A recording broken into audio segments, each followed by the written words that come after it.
Aujourd'hui, à la Minute RH, on aborde le fameux sujet de la gestion de dossiers d'employés. Vous savez, quand on vous dit « Est-ce que tu as mis ça dans le dossier d'employé? Est-ce que tu l'as noté dans le dossier d'employé? » Puis on dit tout le temps « Mais de quoi qu'on parle? C'est quoi la gestion d'un dossier d'employé? » Bien, c'est un dossier qui appartient au gestionnaire ou à la personne qui supervise un employé. Puis ça permet à ce superviseur-là ou à ce gestionnaire-là d'indiquer des notes, d'indiquer des bons coups, mais aussi d'indiquer des fois des conversations plus difficiles qu'on a eues avec l'employé, des avertissements. Je vous donne un exemple.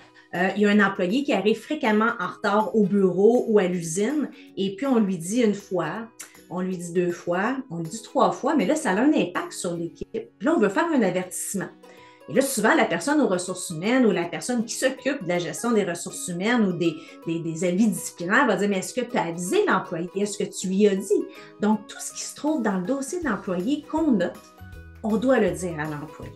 Donc, si on l'a rencontré une fois le 14 mars pour lui dire « Écoute, Roger, tu as été en retard de 30 minutes, ça a eu un impact », on l'indique. Et s'il y avait quelqu'un de présent avec vous, on l'indique aussi. Donc, on indique vraiment ce qui s'est passé puis comment l'employé a réagi. Quelques mots suffisent.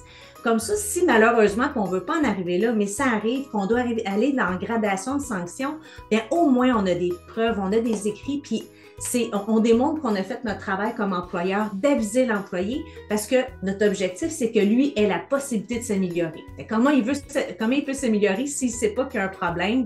Toute la question est là. Puis comme je mentionnais tout à l'heure aussi, bien, ça permet aussi d'indiquer les bons coups. Vous savez, quand on a une évaluation à faire annuelle, puis on fait l'évaluation au mois de novembre, on se dit, bon, qu'est-ce qui s'est passé? On a souvent l'habitude de penser au dernier mois avec l'employé. Mais durant toute l'année, il a peut-être fait des bons coups, il a peut-être eu des belles réactions, des belles réalisations. Donc, en les écrivant, ça nous permet de garder ça en mémoire et de venir bonifier. Puis là, on adresse ça à l'employé, puis l'employé se rend compte qu'on était vraiment là, puis on regardait qu'est-ce qu'il faisait, puis on était vraiment à l'écoute, puis on regardait justement la réalisation tout au long de l'année, puis pas juste les 2-3 derniers mois. Fait que vraiment, un dossier de gestion d'employés, là, ça permet de faciliter la gestion, de nous assurer qu'on a fait les bonnes choses, de prendre un pas de recul, puis de s'assurer que tout est fait dans les règles de l'art.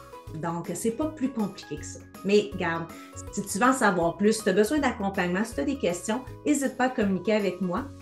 Tu pourras cliquer sur « Prendre un rendez-vous » et aussi profite-en pour t'inscrire à mon infolette. C'est facile, tu cliques aussi sur le bouton. À bientôt!